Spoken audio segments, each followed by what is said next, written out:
You still a nail biter? I have a little bit, not of late. Well, you've had everybody else biting their nails, so I guess it's time for them to stop chewing. The answer to the question everybody wants to know. LeBron, what's your decision? In this fall, man, this is very tough.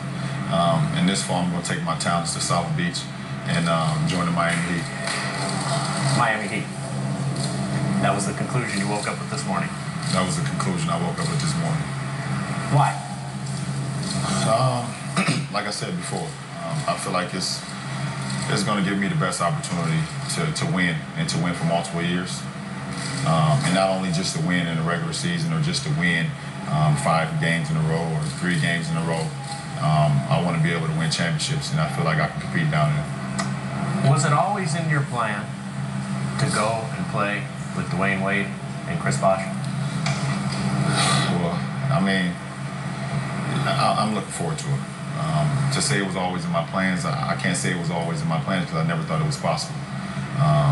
But the things that the Miami Heat franchise have done to be able to free up cap space and to be able to put themselves in a position this summer to have all 3 of us, it was hard to turn down. I mean, those are 2 great players, 2 of the greatest players that we have in this game today. And, you add me, we're going to be a really good team. The 3 of you will share now the spotlight and the limelight. And in many ways, you're going to Dwayne Wade's team. He's been in Miami. He's won a championship. How do you think you'll be able to fit in and possibly not be the headliner all the time?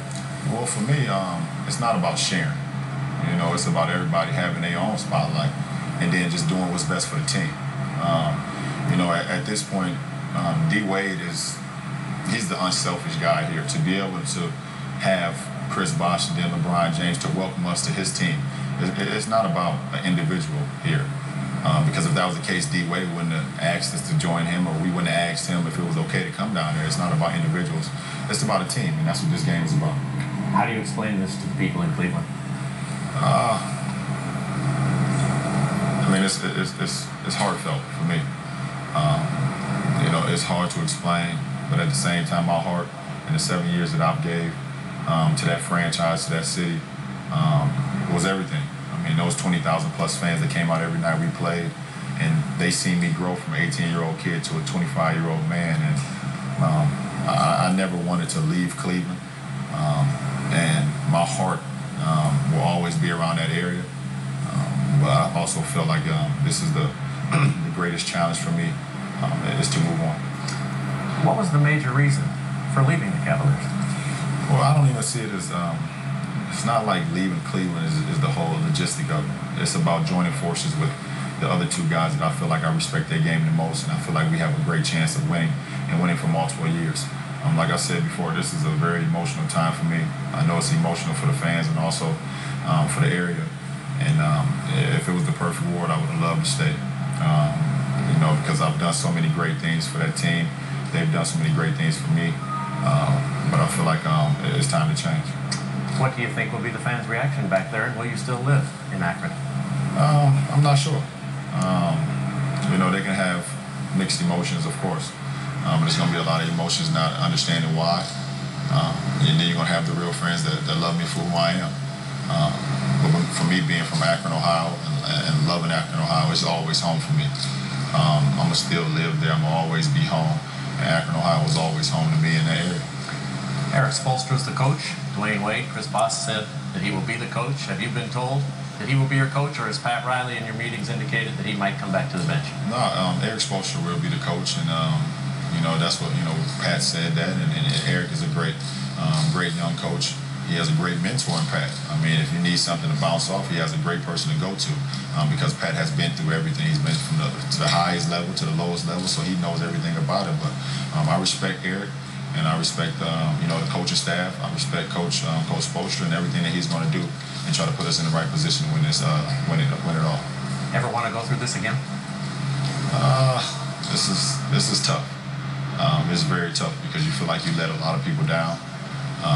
You've raised a lot of people's expectations also. But it was a tough decision because I know how loyal I am.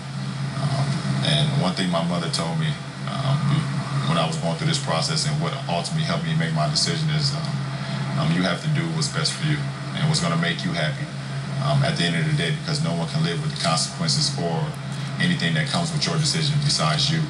And once I heard that from my mother, the person that I always look to for guidance, it was easy. You told me that she had a major influence when you called her this morning. You didn't believe the reaction she would have would be the one that you got. Can you share what she said to you this morning? Well, absolutely. Like I said, when I called my mother, I thought I would hear a different reaction. But when her reaction was it was a great move, because she felt it was going to ultimately make me happy. It wasn't about being in Miami. It wasn't about playing alongside Chris and playing alongside Dwayne, who she believed are two great basketball players, because she loved the game, but she felt it was going to make me happy. And when I heard that from my mother, it was like it was the relief that I was looking for throughout this whole process. Ron, appreciate it. Thanks so much. There's going to be an awful lot more with you coming up here on ESPN. Thanks for taking the time right now. All right, Stuart Scott, the decision is in. There's an awful lot to digest. Back to you. Thanks a lot.